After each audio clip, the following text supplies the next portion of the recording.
शादी का नाम आते ही जहन में शहनाई की गूंज, बैंड बाजे का ख्याल आता है। शादी जैसी खुशी की रौनक बैंड बाजा ही बढ़ाता है। कुछ साल पहले तक हर बारात में बैंड की धुनें गूंजती थी। धार्मिक आयोजनों, उत्सवों में भी बैंड बाजों का विशेष महत्व था। लेकिन बदलते दौर में बैंड बाजों की धुन अब गुमनामी के अंधेरे में खोती जा रही है। आधुनिक डीजे के चलन में आने के बाद बैंड का महत्व कम होने लगा है, जिसका सीधा असर बैंड व्यवसाय से जुड़े लोगों और उनके परिवारों पर पड़ने लगा है और वो बेरोजगारी का दंश झेलने को मजबूर है।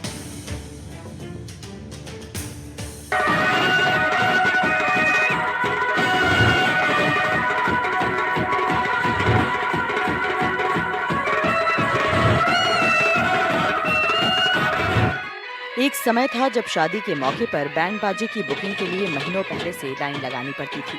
बैंड वालों के पास इतना काम होता था कि उन्हें दिन भर में कई कई शिफ्टों में काम करना पड़ता था। शादी विवाह के उत्सव में एक उत्सव बारात में बैंड भी होता था। जब कहीं बैंड की आवाज आती थी तो लोग ये अनुमान लगाते थे कि आसपास शादी का आयोजन चल रहा है। बैंड में गूंजती शहनाई की मधुर आवाज और बैंड का शालीन संगीत मन को सुकून देता था। बैंड पर बाराती अपने आप झूमने लगते थे। कुछ सालों पहले तक हर शादी में बैंड की धुनें ही गूंजती थी। बैंड भारतीय संस्कृति और कला की जीवंत झांकी दर्शाते थे। मगर ये बैंड बाजा आधुनिक भारत में न केवल लुप्त होते जा रहे हैं, बल्कि इससे जुड़े एक पूरे वर्ग पर रोजी रोटी का संकट भी आ खड़ा हुआ है। लेकिन अब शादियों में शहनाई की गूंज की बजाय डीजे की तेज आवाज वाला संगीत बजने लगा है। बदलते दौर में बैंड बाजों की धुन अब गुमनामी के अंधेरे में खोती जा रही है और आधुनिक डीजे के चलन में आने के बाद अब बैंड बाजा संचालकों का कारोबार बुरी तरह प्रभावित हो रहा है और इस व्यवसाय से जुड़े परिवार बेरोजगारी का दंश झेलने को मजबूर हैं, जिससे इस परंपरा और रोजगार दोनों पर संकट उत्पन्न होने लगा है। बैंड शादी विवाह के समारोह की ही केवल शान नहीं होते, बल्कि ये हमारी कला और संस्कृति का भी प्रतीक है। लेकिन बदलते दौर के साथ आज बैंड में कमी आती जा रही है और बैंड की जगह डीजे ने ले ली है। शादी विवाह जैसे समारोह में कान फाड़ू डीजे बजने लगे हैं, जिसकी वजह से जो परंपरागत है वो अब खत्म होने की कगार पर आ चुके हैं। और आज आखा तीज जैसे मौके पर भी बैंड वालों के पास किसी तरह का कोई काम नहीं है और वो बेरोजगार हो चुके हैं। क्या है वजह, क्या कारण है, इस पर जानने के लिए हमारे साथ मौजूद हैं डीडवाना के कुछ बैंड वादक, जिनसे हम बात करते हैं कि आखिर इसकी वजह क्या है, क्या कारण है और इसकी वजह से इनको किस तरह की समस्याएं हो रही है। अपना नाम बताइए और ये बताइए कि ये आज के दौर में डीजे ने बैंड की जगह ले ली, उसकी वजह से आपको किस तरह की दिक्कतें हो रही है? बहुत तकलीफ हो रही है। बेरोजगार हो गए, बिल्कुल एकदम घर पे बैठे हैं, कोई काम धंधा नहीं है बिल्कुल। बिल्कुल। पहले जब दौर था, आप कितने एक दिन में कितने सावे करते थे? और अगर बात की जाए आखा तीज के जैसे मौके पर, आखा तीज पर तो सावों का एक दौर होता है, अब क्या स्थिति हो गई? आका तीज पे एक दिन की 4-4 बुकिंग होती थी, सुबह से लगा के शाम तक। लेकिन अभी है ना, कुछ नहीं है, जीरो बराबर, कुछ नहीं, एकदम बिल्कुल जीरो बराबर। तो फिर आपका खर्चा आपका किस तरह से चलता होगा? क्योंकि आपके पास काम करने वाले संगीत वादक, अलग अलग वाद्य यंत्र बजाने वाले जो कार्मिक होते हैं, उनकी तनख्वाह देना, उनकी सैलरी देना, वो किस तरह से गुजारा करते हैं और आपका खुद का गुजारा कैसे होता है? बड़ी मुश्किल से गुजारा होता है। मेरे साथ में काम करते हैं, उनका बेरोजगार हो गया, उनका भी कोई धंधा नहीं है, वो भी रोड पे है। आपको बता दें कि बदलते वक्त के साथ शादियों में बैंड बाजे की गूंज अब कम ही सुनाई देती है। अब बैंड बाजे के स्थान पर डीजे का चलन तेजी से बढ़ गया है। हालात ऐसे बन गए हैं कि आज की तारीख में शादी जैसे अवसरों पर बैंड बाजे का काम ठप पड़ा रहता है। जिन बैंड वादकों को बाजा बजाने से फुर्सत नहीं मिलती थी, वो आज एकाध बुकिंग को भी तरसने लगे हैं। काम की कमी से बैंड व्यवसाय से जुड़े दर्जनों परिवारों पर इसका सीधा असर होने लगा है। कभी 11 से लेकर 31 लोगों तक को रोजगार देने वाले इस काम से जुड़े लोग बेरोजगारी का सामना कर रहे हैं। इसके चलते इस परंपरागत व्यवसाय का धीरे धीरे दम टूट रहा है। काम नहीं होने के कारण इन परिवारों में रोजगार का संकट है। आप बताइए अंकल, आप बुजुर्ग हैं, कितने समय से आप काम करते आ रहे हैं? उस में जब आपका दौर था, जब बैंड ही शादी की एक शान होती थी, अब बदलाव कैसे आ गया, क्या कारण हो गया? और जो उस समय का दौर था, उस समय आपने एक दिन में कितनी शादियां एक दिन में निकालते थे आप? पहले हमने जाटों के, राजपूतों के ना, दिन में सुबह रवाना 6 बजे हो जाते थे। कोई की निकासी कराते थे, कोई का ढुकाव बजाते थे।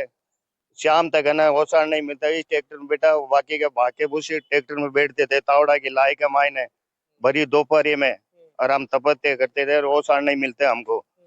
लेकिन अब ऐसी है हालत हुई कि हम है ना बिल्कुल बेरोजगार हो मिले हैं, एक सिर्फ डीजे के कारण हूँ।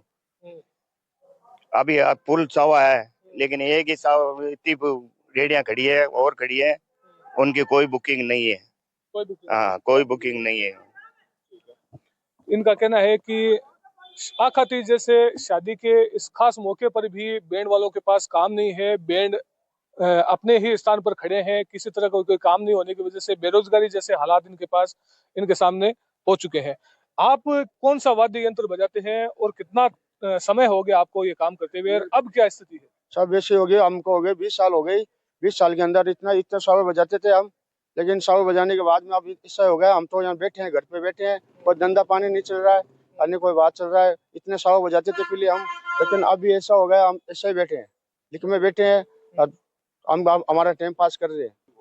तो कोई जैसे मान लो आपने कहा कि ये काम हमारा बंद होने लगा, बंद होने के कगार पर आ गया, तो ऐसी स्थिति में फिर आप दूसरा कोई काम कैसे देखते होंगे? हम तो नौकरी करते हैं मास्टर के, तो मास्टर हमसे बोलते हैं, हम मास्टर को मांगते हैं, जो मास्टर बोलते हैं हमारे पास अभी कोई धंधा तो है नहीं, तो आपको कहाँ से दे, या हम बच्चे क्या करें, जब मास्टर को हमको कहाँ से देगा। बैंड में कमी आने का सबसे बड़ा जो कारण है वो डीजे की बढ़ती संख्या है। डीजे की वजह से इन लोगों को काफी दिक्कतें होने लगी है, जबकि बैंड केवल हमारी शादी की केवल शान ही नहीं होते, बल्कि वो संस्कृति का भी प्रतीक है। और भी लोग मौजूद हैं। आप क्या कहेंगे, कितने समय से आप काम करते आ रहे हैं और आज डीजे के इतना चलन हो चुका है, इसकी वजह क्या है?